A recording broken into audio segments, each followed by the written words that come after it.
Assalamualaikum warahmatullahi wabarakatuh.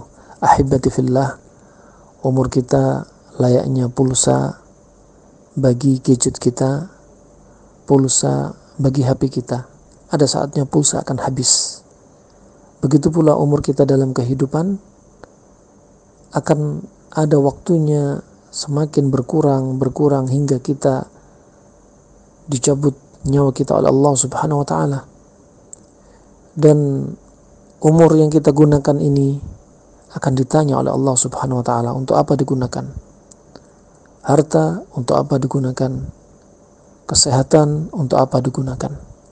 Sebagaimana dalam surat At-Takatsur ayat yang ke-8 Allah berfirman, "Tsumma latus'alunna yauma idzin 'anin na'im."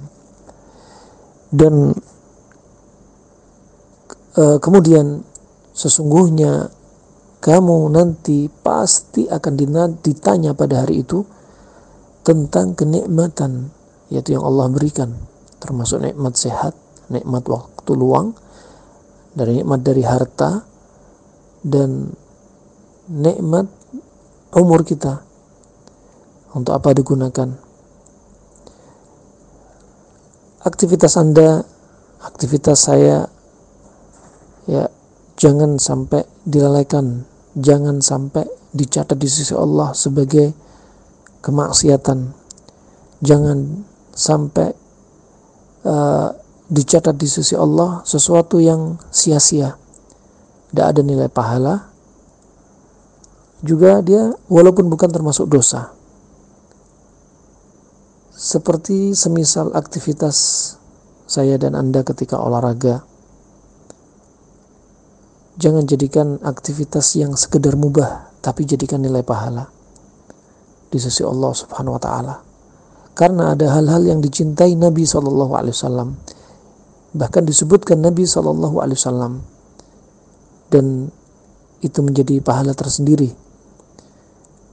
Nabi SAW telah bersabda dari Jabir bin Abdullah, diriwayatkan oleh Al-Imam Al-Baihaqi dalam Sunan Al-Kubra, dan disahihkan oleh Syalbani rahimahullah dalam As-Sahihah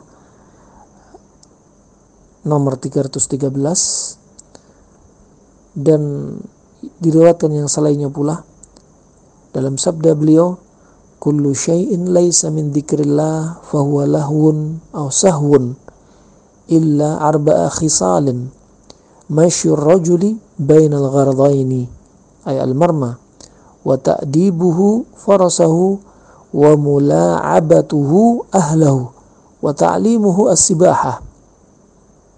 Kata Nabi SAW, segala sesuatu yang tidak terkandung padanya zikrullah, maka itu adalah perkara yang melalaikan, perkara permainan, kecuali 4 hal.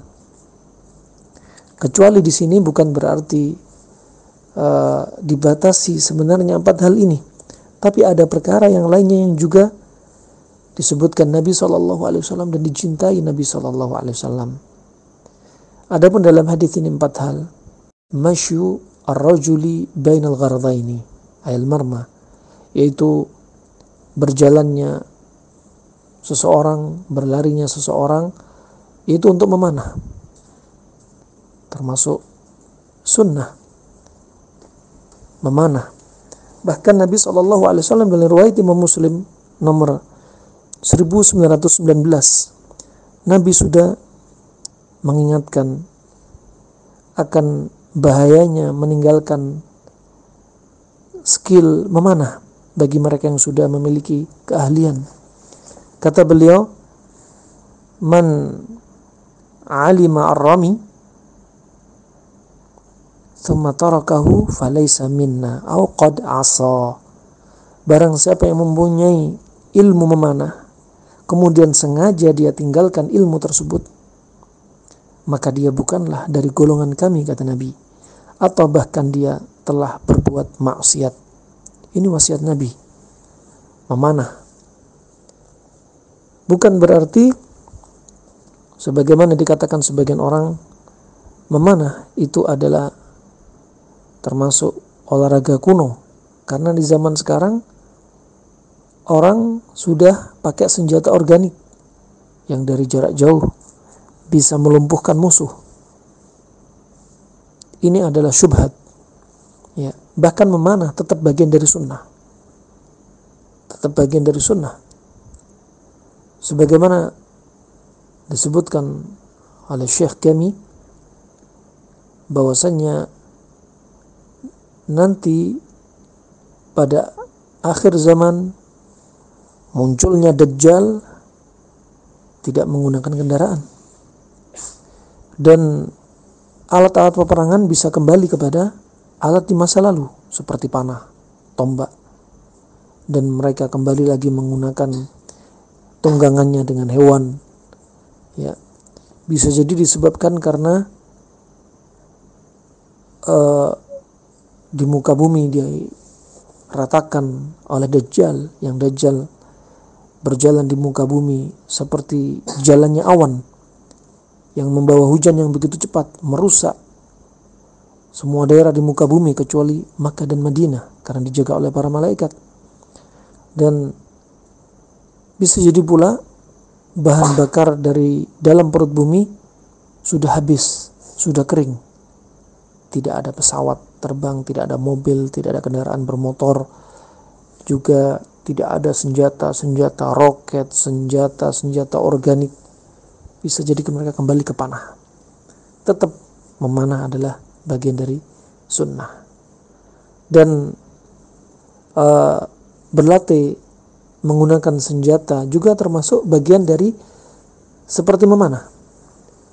Latihan membidik dengan senjata organik di zaman sekarang juga masuk dalam hal seni melempar, memanah, melepaskan sasaran pelurunya, amunisinya ke arah target sasarannya.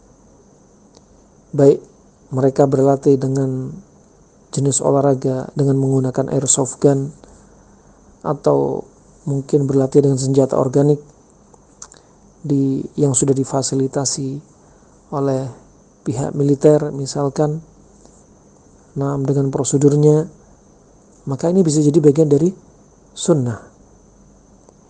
Dan berikutnya yang kedua, ta'dibuhu farasah. Yang berikutnya adalah yaitu melatih hewan tunggangannya, kuda. Yang mana kuda ini digunakan untuk medan pertempuran. Bukan berarti sudah nggak berlaku di zaman sekarang, tetap termasuk bagian dari sunnah. Walaupun di zaman sekarang banyak mobil, transportasi berupa pesawat dan lain sebagainya, tetap dia bagian dari sunnah. Termasuk dalam hal ini kita belajar mengendarai semua kendaraan sebisa yang bisa kita pelajari. Itu juga termasuk penting. Karena intinya ta'dibuhu farasah, yaitu melatih kudanya, yaitu melatih untuk kudanya siap kapan saja untuk dia bisa ditunggangi, untuk dia bisa terjun di medan perang, untuk dia dilatih belajar mahir dalam pertempuran, untuk dia belajar mahir dalam berlomba dengan kecepatan kuda. Dan Nabi SAW adalah termasuk orang yang mahir menunggangi kuda. Kadang Nabi SAW menggunakan pelana, kadang Nabi menunggangi kudanya tanpa pelana, dan semua dikuasai oleh Nabi SAW. Dan perkara yang berikutnya disebutkan Nabi SAW dalam hadis ini, yaitu mulaba'atuhu ahlah, yaitu yaitu seorang laki-laki, seorang suami yang memperbaiki hubungan dengan istrinya dengan sebaik-baiknya, berlemah lembut dengan istrinya, sayang kepada istrinya. Ini termasuk dari perkara ibadah. Dan bahkan disebutkan oleh para ulama, hal ini juga termasuk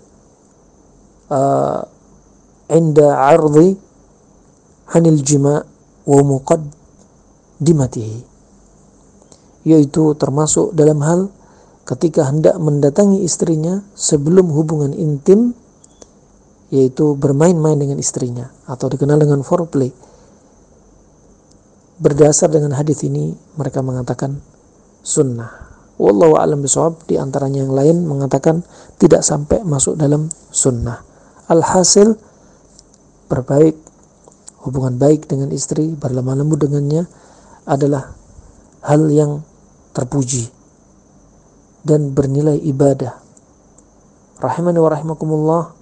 Yang keempat, kemudian disebutkan Nabi SAW, yaitu wa ta'allumuhu as-sibaha, yaitu ketika dia belajar berenang, maka ini mendapat atau dicatat sisi pahala di sisi Allah Subhanahu wa ta'ala. Permainan yang mendatangkan pahala di sisi Allah Subhanahu wa ta'ala. Jangan jadikan permainan Anda suatu yang sia-sia. Umur Anda yang lewat begitu saja tidak ada manfaat di sisi Allah Subhanahu wa ta'ala. Maka jadikan niat salihah, niat yang baik, dan berharap apa yang kita lakukan menjadi pahala yang besar di sisi Allah Subhanahu wa ta'ala. Ini yang disampaikan Nabi SAW. Ada aktivitas yang aktivitas itu bernilai pahala tersendiri di sisi Allah Subhanahu wa ta'ala dari aktivitas olahraga kita. Ada yang pernah Nabi lakukan, al-jari alal aqdam, lari bukan dengan berkuda, dengan kaki, sebagaimana yang dilakukan Nabi bersama istrinya Aisyah. Memanah, menunggangi hewan tunggangannya seperti kuda, berenang, bergulat, dan ini dilakukan Nabi SAW. Semoga bermanfaat untuk Islam wal muslimin. Wabillahi taufiq wal hidayah. Wassalamualaikum warahmatullahi wabarakatuh.